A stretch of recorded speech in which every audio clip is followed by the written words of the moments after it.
11 tips pemalas jadi rajin, beberes rumah, rapi bersih nyaman. Sebelum lanjut, jangan lupa klik tombol subscribe, share, dan like ya. Makasih.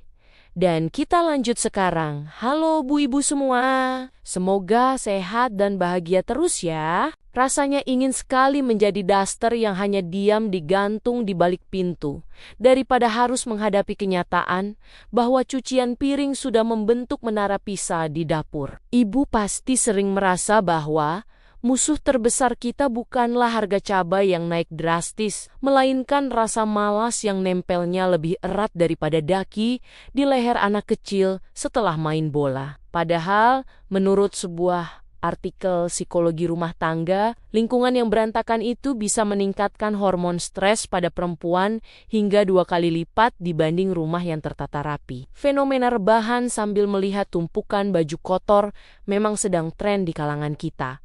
Tapi kalau dibiarkan terus, bisa-bisa rumah kita berubah fungsi menjadi cagar alam bagi debu dan tungau. Materi kali ini sangat penting, karena kita butuh trik cerdik untuk menipu otak kita sendiri supaya mode malas berubah jadi mode rajin tanpa harus merasa seperti sedang kerja bakti di balai desa. Langkah pertama yang paling ajaib adalah aturan 5 detik di mana ibu harus segera bergerak sebelum otak mulai memberikan 1000 alasan untuk kembali menarik selimut. Kalau melihat ada sampah plastik di lantai, langsung ambil dan buang tanpa perlu rapat paripurna dengan hati nurani, apakah mau diambil sekarang atau nanti sore. Kedua, coba gunakan teknik 1 ruangan 1 hari, supaya ibu tidak merasa seperti sedang mendaki Gunung Everest saat harus beberes rumah yang luasnya tidak seberapa ini. Misalnya hari ini fokus saja pada meja makan sampai kinclong,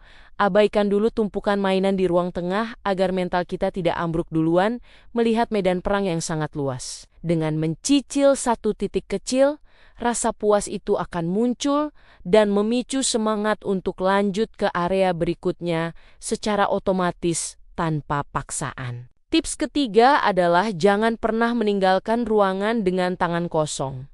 Artinya setiap kali ibu pindah dari kamar ke dapur, bawalah 1 barang yang memang seharusnya ada di sana. Jangan biarkan tangan ibu menganggur.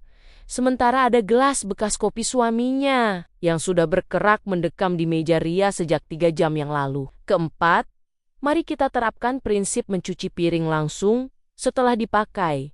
Karena membiarkan 1 sendok kotor di wastafel itu seperti mengundang teman-temannya untuk ikut berpesta di sana. Bayangkan rasa lega saat wastafel selalu kosong. Sehingga saat hendak masak mie instan di tengah malam, kita tidak perlu perang batin dulu, harus mencuci panci yang sudah berlemak. Kelima, ibu bisa mencoba mendengarkan musik yang tempo atau beatnya cepat supaya gerakan sapu di tangan jadi lebih bersemangat seperti sedang ikut lomba gerak jalan. Langkah keenam yang sangat membantu adalah mengatur zona waktu khusus untuk beberes rumah.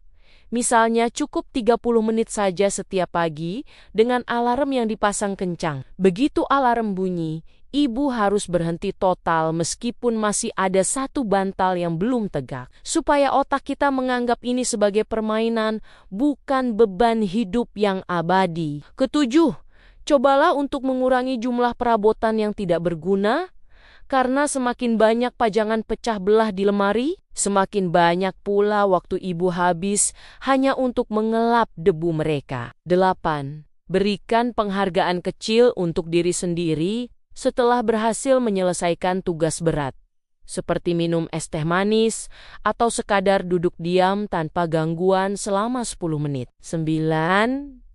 Libatkan anak-anak atau suami dalam proses kecil, seperti menaruh baju kotor ke keranjang, agar beban di pundak ibu tidak seberat memikul beban hutang budi pada tetangga. Tips ke-10 adalah selalu merapikan tempat tidur segera setelah mata terbuka, karena ini adalah kemenangan pertama yang akan menentukan suasana hati ibu sepanjang hari. Tempat tidur yang rapi memberikan ilusi bahwa hidup kita sudah tertata. Meskipun sebenarnya di kolong tempat tidur masih ada kaos kaki bolong yang hilang pasangannya. Terakhir atau yang ke-11, jangan terlalu menuntut kesempurnaan atau menjadi perfeksionis karena rumah ini tempat tinggal. Manusia bukan museum peninggalan sejarah yang tidak boleh ada debunya. Rumah yang sedikit berantakan itu tanda ada kehidupan dan keceriaan di dalamnya.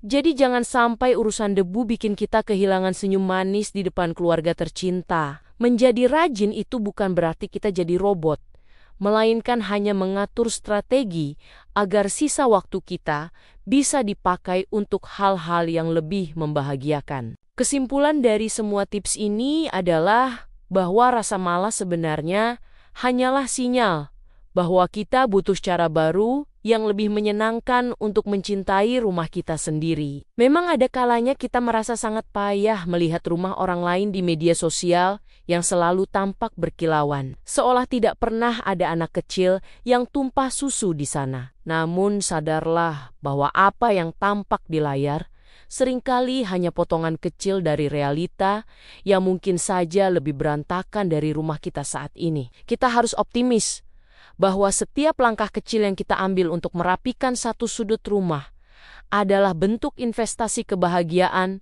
bagi seluruh penghuni istana kecil kita. Semangat itu menular, dan ketika ibu rumah tangga mulai bergerak dengan riang, suasana rumah pun akan berubah menjadi lebih hangat dan penuh dengan energi positif. Mari kita sedikit berkaca, apakah selama ini kita terlalu keras pada diri sendiri atau malah terlalu memanjakan rasa jenuh sampai lupa pada tanggung jawab yang utama. Tidak ada kata terlambat untuk mulai bangkit dari sofa dan menunjukkan bahwa kita adalah manajer rumah tangga yang paling andal meskipun tanpa gaji bulanan yang fantastis. Setiap jengkal lantai yang bersih adalah bukti kasih sayang kita yang nyata untuk suami dan anak-anak yang pulang ke rumah dalam keadaan lelah.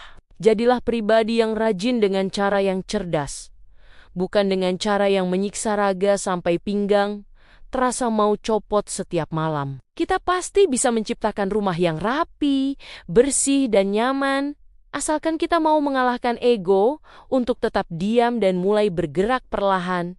Namun pasti, harapannya setelah menonton ini, ibu tidak lagi merasa terbebani saat melihat kain pel atau sapu yang sudah melambai-lambai minta perhatian di pojok ruangan. Ingatlah bahwa kenyamanan rumah adalah kunci dari kesehatan mental kita sebagai seorang istri dan juga seorang ibu yang menjadi jantung bagi keluarganya. Jangan biarkan rasa malas mencuri waktu berharga kita untuk menciptakan kenangan indah di dalam rumah yang tertata dengan apik dan penuh cinta. Optimisme harus selalu ada, karena hari esok selalu memberikan kesempatan baru untuk memperbaiki apa yang belum sempat kita rapikan pada hari ini. Sukses buat semua ibu hebat di luar sana yang sedang berjuang melawan godaan kasur demi rumah yang lebih manusiawi dan nyaman dipandang mata. Sampai jumpa di pembahasan berikutnya yang semoga selalu bisa menjadi teman curhat dan penyemangat dalam menjalani rutinitas harian